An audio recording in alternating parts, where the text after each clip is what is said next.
Сәлем достар, менің каналыма қош келдіңіздер. Бүгінгі видеода біздің сүйіп дайындайтын асымыз әсіп жайлы болмақ. Әсіп ерекше дәмді болу үшін мен бүгін даладағы ошақтағы қазанда дайындаймын. Түтіннің иісі сіңген ас өте дәмді болары сөзсіз. Әлбетте әсіпті жаңа сойылған малдың іш құрылысынан дайындайтын бәріміз білеміз.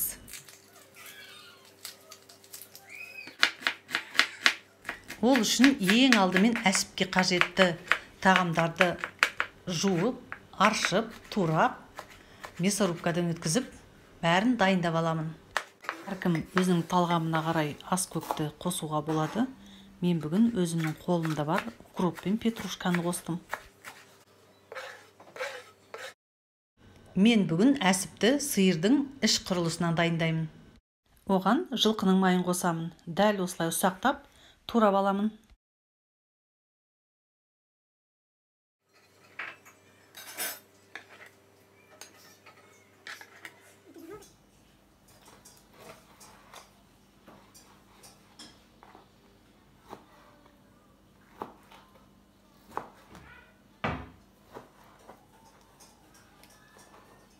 Бауырды, жүректі, өкпені мясорубкадан өткізетіндей етіп, ұсақтап турап аламын.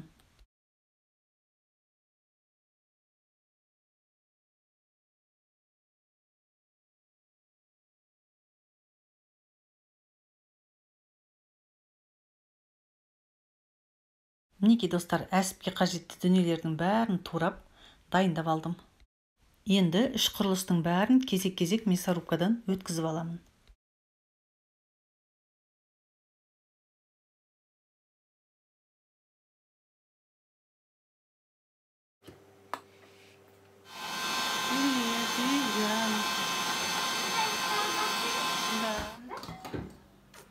Біз істеп жатырмыз әсіп.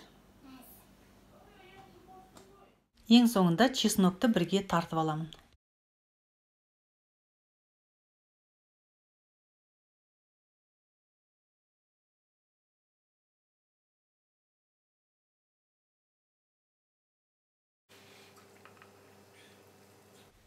Әсіпке сиырдың етінен дайын тұрған фаршты да қосамын. Пиязды, жылқының майын қосып, бәрін бір рет араластырып аламын. Жақсылап, асықпай, дәл осылай. Енді болгар бұрышын, сәбізді, укроп пен петрушканы, жарты литр сүт, 5 жұмыртқаны қосамын. Дәмін келтіріп тұз және қара бұрыш қосамын.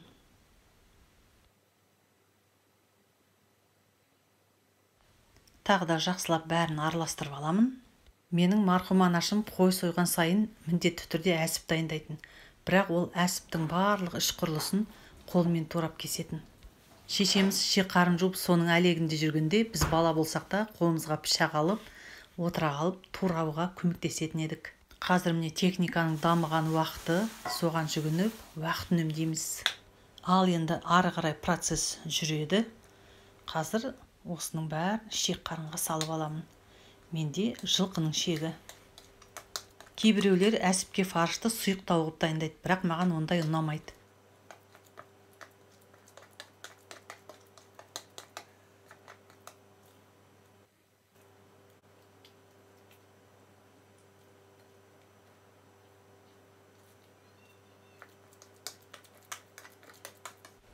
Шек толған кезде дәл осылай бірнеше бөлікке бөліп байлаймын.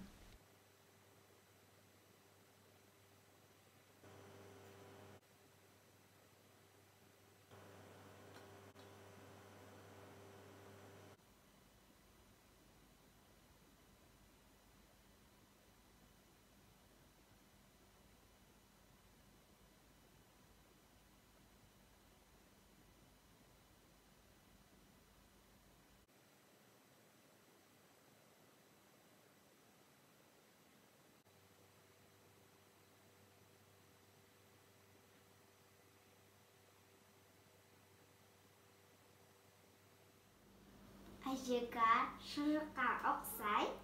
Иә, шұжыққа да ұқсайды. Өйткені ол шекке салынған, иә? Иә.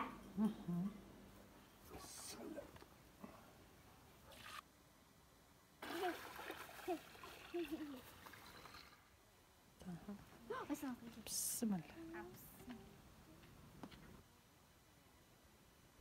Ajeka.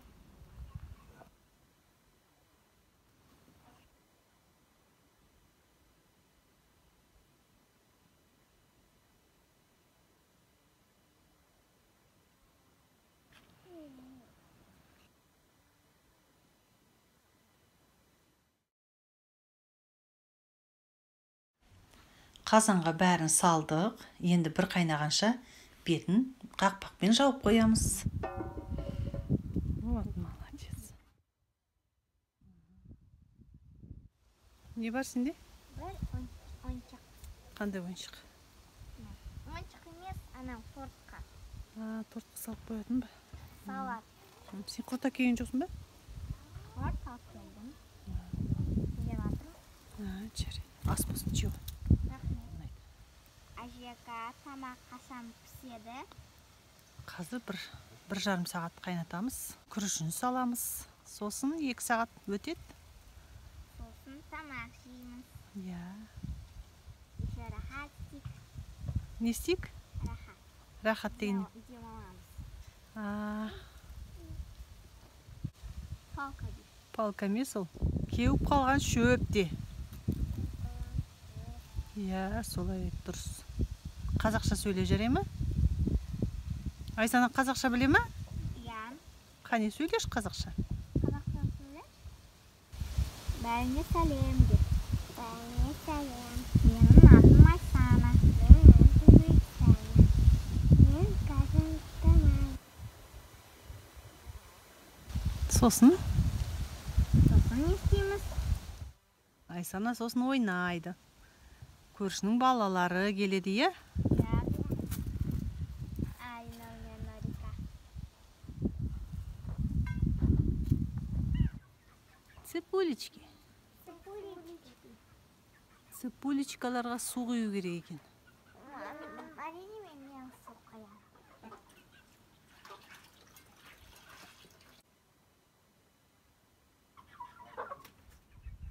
Мінекей, көбігін алатын уақытта келді.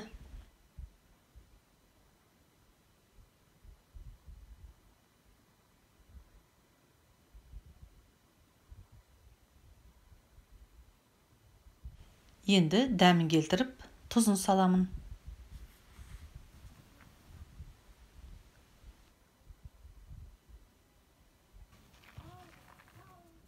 Шек жарылып кетпеу үшін бірнеше жерін инемен тесіп қоямын. Ары қарай 2 сағат көлемінде баяу отта жайлап қайнатамын.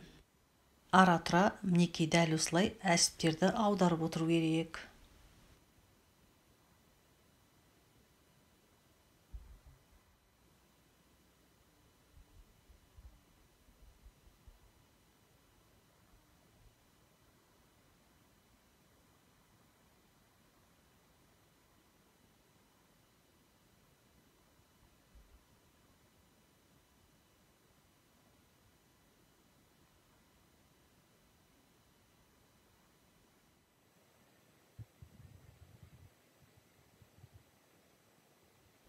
Күрішті әсіптің фаршының арасына қосуға да болады, бірақ мен бүгін бөлек дайындаймын.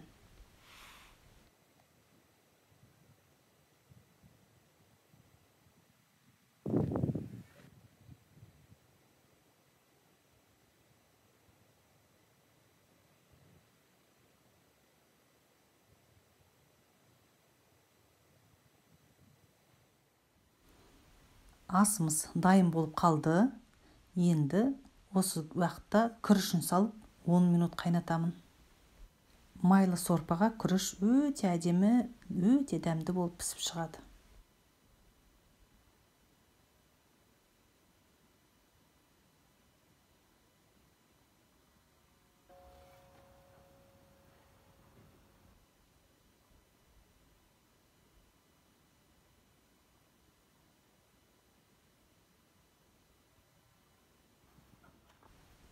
Мінекей достар, асымыз дайын, енді түсіріп аламын.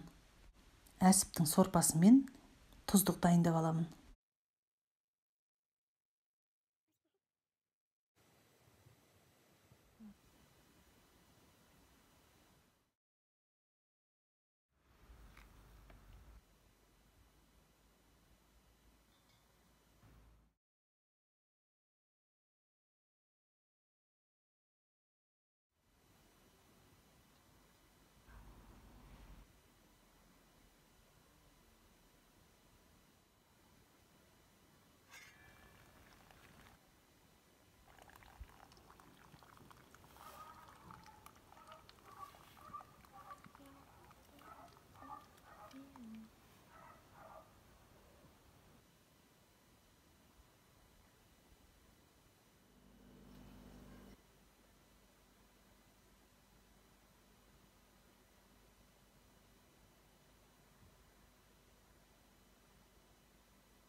Мінекей достар, қазақтың ерекше тағамының бірі әсіп дайын.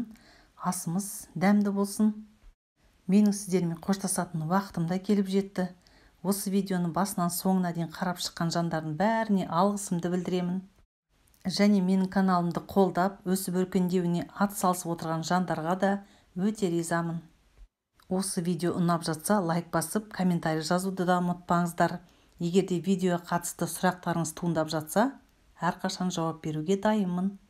Әр қазақтың дастарханы осындай табиғи, таза тағамға толы болсын деп тілеймін. Достар, дәстүр жалғастығы, ұрпақ сабақтастығы деген сенімге мықты болайық. Осы каналда келесі кездескенше аман, сау болайық.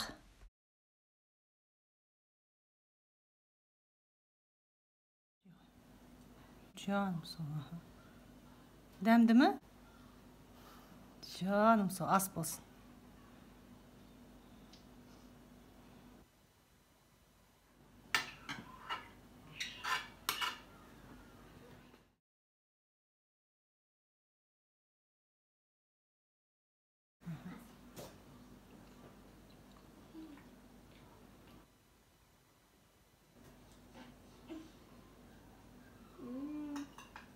Әже, өте дәмді. Ас болсын. Рахмет. Жоқ. Айсана, саған ұнады ма әсіп? Canım sağ ol, Allah vere sallan. Жоқ.